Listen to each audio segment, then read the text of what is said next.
गरीब साध साध सब नेक हैं, आप अपनी ठोरी, जो सतलोक ले जाएंगे वो साधु कोई और।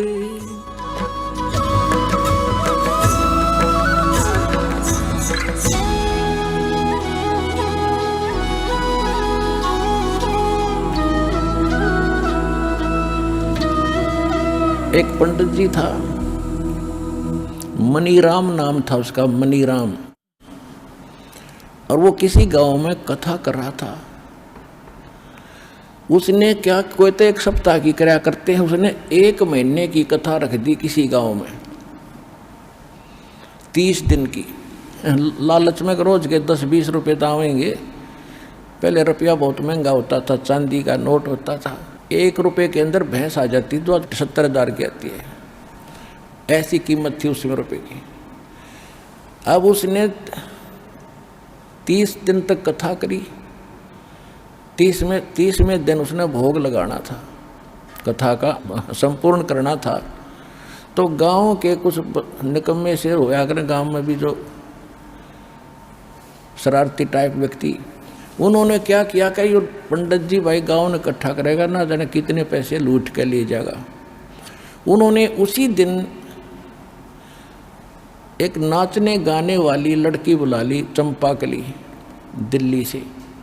और उसी दिन, जिस दिन भोग पड़ना था, उसी दिन बराबर में चिमटा काट दिया। अब उस नाचने वाली तो 2 घंटे में 500 रुपये लेगी, चांदी के 500 रुपये का सारे गांव ने। और 30 दिन में पंडित जी का आए 30 रुपये। 30 दिन उसने ड्रामा करा, 30 रुपये आए। और वह 2 घंटे में लेगी 500 रुपये। तो वो मनीराम ब्राह्मण अपने लेकर 30 रुपये चल पड़ा।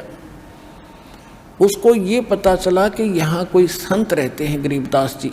वो गरीबदास जी के पास गए, रुक के बैठ के, गरीबदास जी भी बैठे थे वहाँ। कुछ चेले थे गुरु जी के, गरीबदास जी के, वो भी बैठे थे। ब्राह्मण को आसन दिया कि ब्राह्मण आगे हैं भी आसन दो, अलग से आसन दे दिया, सूचा बैठा दिए। और सुनाओ ब्राह्मण, गरीबदास जी ने पूछा, सुनाओ विपर जी, कुशल हो? मनीराम जी कहता, महाराज क्या कुशल है? कहते, कति जनता का तो नाश जा लिया, कर्म धर्म का ज्ञान रहा ना, बिजली गिरी पड़ी है, नाश हो लिया। अन्यू ना बतावा बीमारी की है, कहानी क्या है? तो वो चेले पूछने लगे गरीबदास जी से, महाराज जी पंडित जी बहुत दुखी हो रहे हैं, बड़े अक्षुब्ध हैं, इनको क्या तकलीफ है? गरीबदास जी कहते हैं कि फूटी ज्ञान विवेक की और अंधा है जगदीश, चंपाकली को 500 और मनीराम को 30। यो रोड़ा है इनका। गरीबदास जी कहते हैं जनता का विवेक खत्म हो लिया भाई, और यहाँ का भगवान अंधा है, इसने सारे उल्टे काम करवाने। यो अंधा है जगदीश। और क्या हुआ कि पंडित जी को तो 30 रुपये मिले हैं, हर चंपाकली 500 लेगी, यो 9 दुख पा रहा है। तो परमात्मा ने कहा कि पंडित जी आप उस चंपाकली तक कम को नहीं, तेरा दाव ना लगा इसलिए रो रहा है। आपके पास क्या है जो तू जनता को बांट रहा है, बता दे मुझे। कथा की आपने? खान जी कथा की, और 30 रुपये आए 30 दिन में। कथा करने का आप अधिकारी हो? गरीबदास जी ने पूछा।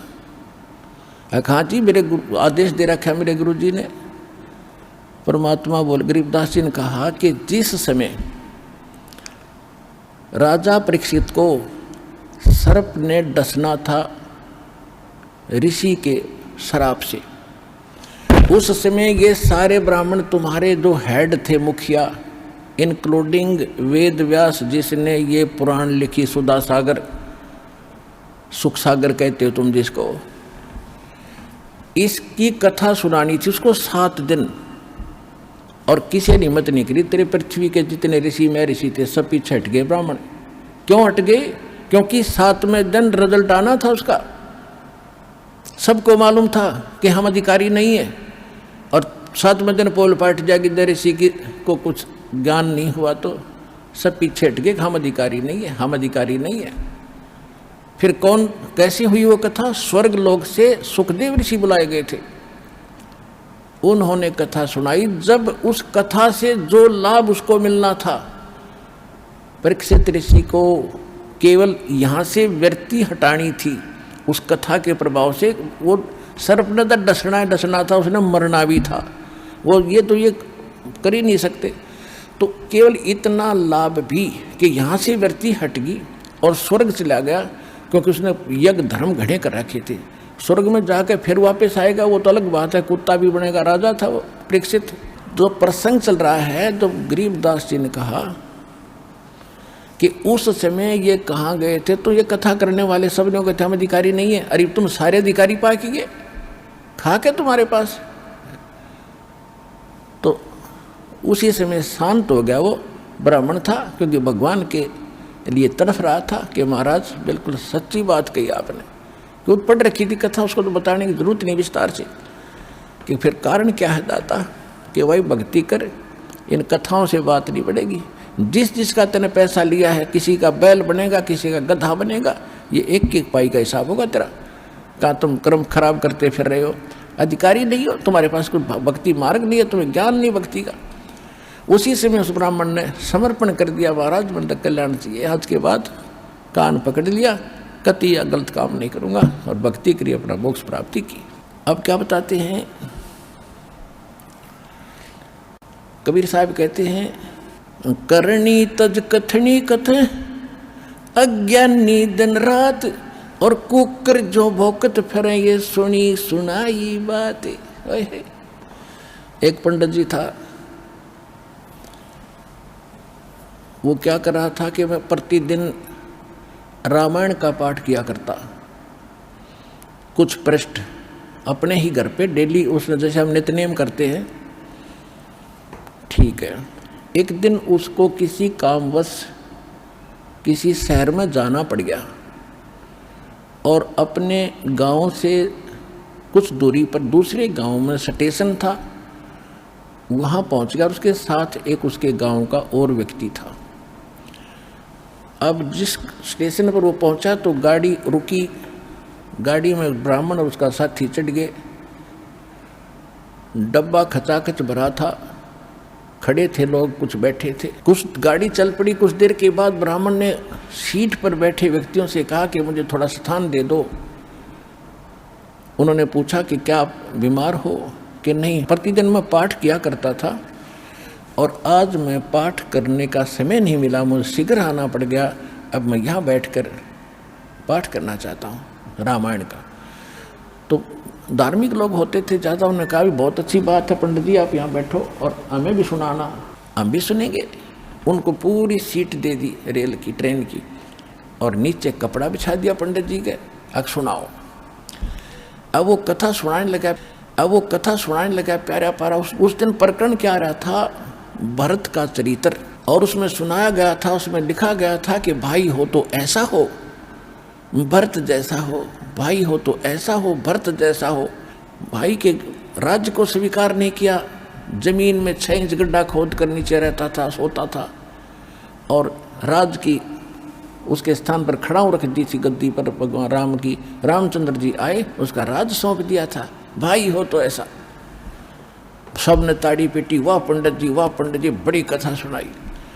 एक भक्त वहाँ बैठा था, कोई व्यक्ति बैठा था, उसने कथा करवानी थी और कल से प्रारंभ करानी थी, उसने को पंडित जी नहीं मिल रहा था। उसने कहा कि पंडित जी बड़ा भाग्योदय हुआ मेरा, मैं तो ब्राह्मण ढूंढ रहा था और कल से हमने कथा शुरू करानी है, हमने सब जगह न्योता दे रखा है, और स्वामी जी आप कथा पर चलो, हमारी कथा कर दो। बोला कल नहीं आ सकता। आगे जी क्या और भी कहने लगे, जी जाओ, इसका तो बड़ा काम बड़ा बड़ा बेचारे का, और ब्राह्मण का तो काम में ये होता कथा करने का, कि नहीं कल नहीं जा सकता। भाई कारण तो बताओ क्यों नहीं जा सकते, तो कोई काम है तो हम कर देंगे आपका। उसका साथी था ना, वो बताओ, वो कहने लगा मैं बताऊं क्या काम है इसको, अब बताओ। पंडित जी ने अपने छोटे भाई पर मुकदमा कर रखा है एक कुरडी के खड्डे पे, यानी 10 गज जगह है, उसका ऊपर अपने भाई पर केस कर रखा है। कल इसकी कोर्ट में तारीख है और मैं इसका गवाह हूँ। तो पुण्यात्माओं खुद तो भाई पर केस कर रहा है 10 गज जगह पर, और कथा सुना रहा है भरत की कि भाई होता है ऐसा, और आप भाई उस पर केस कर रहे अपने भाई पर एक 10 गज जगह के ऊपर, जिस मडंगा डाल कर उसको कुरडी बोलते हैं।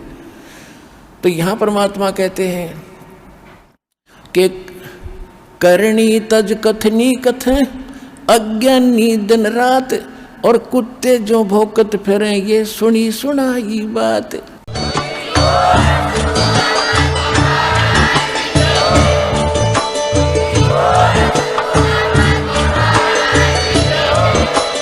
आप सुन रहे थे जगत गुरु तत्वदर्शी संत रामपाल जी महाराज जी के मंगल प्रवचन। अधिक जानकारी के लिए विजिट कीजिए हमारी वेबसाइट www.jagatgururampalji.org। संत रामपाल जी महाराज जी के शुभ आशीर्वाद से पूरे विश्व भर में 500 से भी ज्यादा नाम दीक्षा केंद्र हैं, जिन पर संत रामपाल जी महाराज जी द्वारा ऑनलाइन निशुल्क नाम दीक्षा दी जा रही है। अपने नजदीकी नाम दीक्षा केंद्र का पता करने के लिए संपर्क करें 8222880541।